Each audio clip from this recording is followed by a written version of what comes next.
Episode की शुरुआत past के उस मेयर देमियोंग को दिखाने के साथ होती है, जो कुछ बच्चों के साथ लैंप जला रहा था कि तभी उसे वहां पर किसी के होने का एहसास होता है। और जब वह जाकर देखता है तो वही जलपरी वहां पर मौजूद थी। पहली बार वो जलपरी उससे बात करती है, जिस पर मेयर उससे पूछता है कि उसने उस दिन कुछ क्यों नहीं कहा। जलपरी उसे बताती है कि उसने कहा था पर वह उसकी बात सुन नहीं सका। जिसके बाद वो जलपरी उसे एक किस्सा भी बताती है, जिसके अकॉर्डिंग कोई इंसान जलपरी के मन की बात सुन सकता है अगर वो उससे प्यार करता हो तो। लेकिन उसी समय कुछ लोग भी उनकी ओर आने लगते हैं और मेयर के पूछने पर वो जलपरी उसे बताती है कि जब भी आसमान में ये लैंप होगा वो उससे मिलने आएगी। वहीं दूसरी ओर मिस्टर यांग का एक सिपाही आकर उसे मेयर के बारे में कुछ खास जानकारी बताता है। सीन शिफ्ट होता है उस जलपरी पर जो एक रोशनी देखकर बाहर आती है, जहां चारों ओर वहीं लैंप जल रहे थे और उन्हीं लैंप के बीच मेयर जलपरी से मिलने वहां पर पहुंच जाता है। और इसी बीच सीन दोबारा शिफ्ट होता है प्रेजेंट में, जहां पर जूंजे उसके पास आकर ये बहाना बनाना शुरू कर देता है। वो बस उसे बाय बोलने आया था और अब वो जा रहा है। अगले सीन में हम देखते हैं कि वो उस जलपरी को अपने साथ ले आया था। उस जलपरी को ठंड से कांपते हुए देख जूंजे उसके लिए एक हॉट को फैलाता है और उससे उसके बारे में पूछने लगता है। लेकिन वो जलपरी उसकी किसी भी बात पर ध्यान नहीं देती, जिस वजह से वो उस जलपरी को अपने साथ होटल में लेकर आ जाता है। वो जलपरी इतने बहरूम में आते ही हैरान हो जाती है, लेकिन वो वहां भी जूंजे को परेशान करने का कोई मौका नहीं छोड़ती। और ये सब हरकतें वो जानबूझकर कर रही थी। जूंजे उसे समझाता है कि वो उसमें इंटरेस्टेड नहीं है, लेकिन वो जलपरी उसकी किसी भी बात पर ध्यान नहीं देती। इसी बीच एक एक लड़की दिखाई जाती है जिसका नाम होता है चा सी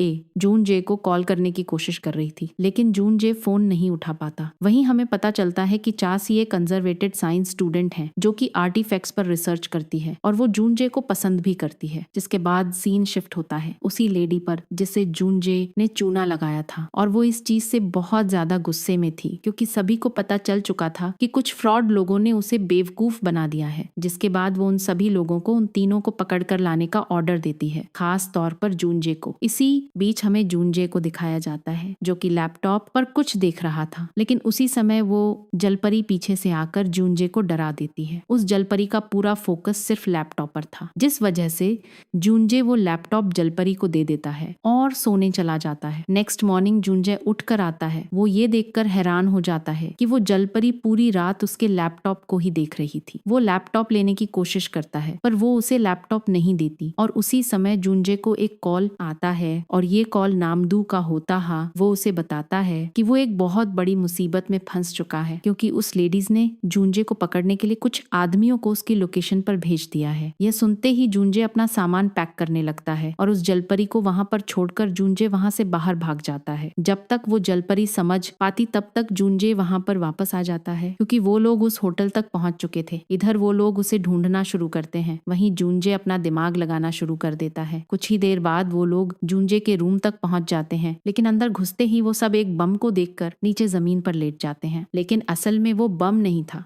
बल्कि जूनजे ने फायर सिलेंडर पर क्लॉक को लगाकर उसे बम की तरह बना दिया था और इसी का फायदा उठाकर वे दोनों वहां से भाग गए थे। लेकिन वो लोग जूनजे का पीछा नहीं छोड़ते, जिसके बाद वो लोग आगे आगे और गुंडे उनके पीछे पीछे होते हैं। इसी बीच जैसे ही एक आदमी जूनजे को पकड़ने की कोशिश करता है, जलपरी उसे एक झटके में उठाकर बहुत दूर फेंक देती है। जिसके बाद जूनजे वहीं पर रखी एक साइकिल पर बैठ जाता है और जलपरी को भी बैठने के लिए कहता है। लेकिन वो जलपरी इस बात का पूरा ध्यान रखती है कि वो लोग उन्हें ना पकड़ पाए। जिसके बाद वो लोग दोनों साइकिल पर ही वहां से भागना शुरू कर देते हैं। वो लोग भी साइकिल पर उनका पीछा करना शुरू कर देते हैं, लेकिन वो जलपरी बड़ी ही सफाई से एक एक करके उन्हें नीचे गिरा देती है। थोड़ी दूर जाकर जूनजे उससे पूछता है कि क्या वो ठीक है। जल्दी ही वो दोनों एक डेड एंड पर पहुंच जाते हैं। वो दोनों पैदल भागने की कोशिश करते हैं, पर उसी समय कुछ लोग गाड़ी से वहां पर पहुंच जाते हैं। जूनजे उस जलपरी को एक जगह पर बैठा कर उनसे लड़ना शुरू कर देता है। उसी बीच बाकी लोग भी जूनजे की ओर आने लगते हैं। जहां जूनजे उन तीनों से लड़ते हुए स्टाइल मार रहा था, वहीं वो जलपरी उन लोगों को एक एक पंच में ढेर कर देती है। जूनजे को अभी भी लग रहा था कि वो बहुत ही ज्यादा पावरफुल है, लेकिन उसी समय उन सब का बॉस भी वहां पर पहुंच जाता है। जूनजे उस पर भी अपनी ट्रिक यूज करने की कोशिश करता है, लेकिन जब वो हिप्नोटाइज नहीं होता तो जूनजे तुरंत चुपचाप उनकी गाड़ी में जाकर बैठ जाता है और वो लोग उसे वहां से ले जाते हैं। लेकिन थोड़ी दूर चलते ही ड्राइवर देखता है कि वो जलपरी उन लोगों का का साइकिल से पीछा कर रही है। जूनजे भी ये देखकर हैरान होता है, लेकिन जूनजे से भी ज्यादा हैरान वो सब लोग थे, क्योंकि उस साइकिल को वो जलपरी उस गाड़ी से भी तेज चला रही थी। वे लोग गाड़ी की स्पीड बढ़ाते हैं, पर उससे पहले ही वो जलपरी अपनी साइकिल उनकी गाड़ी के सामने खड़ी कर देती है। इसी का फायदा उठाकर जूनजे उनकी गाड़ी को साइड में ठोक देता है और बॉस की गन लेकर उस जलपरी के साथ वहां से भाग जाता है। और इसी सीन के साथ तीसरा एपिसोड भी यहीं पर खत्म हो जाता है। अगर आप लोगों को मेरी एक्सप्लेनेशन वीडियो अच्छी लगी हो तो मेरी वीडियो को लाइक करें, शेयर करें और चैनल को सब्सक्राइब करना न भूलें।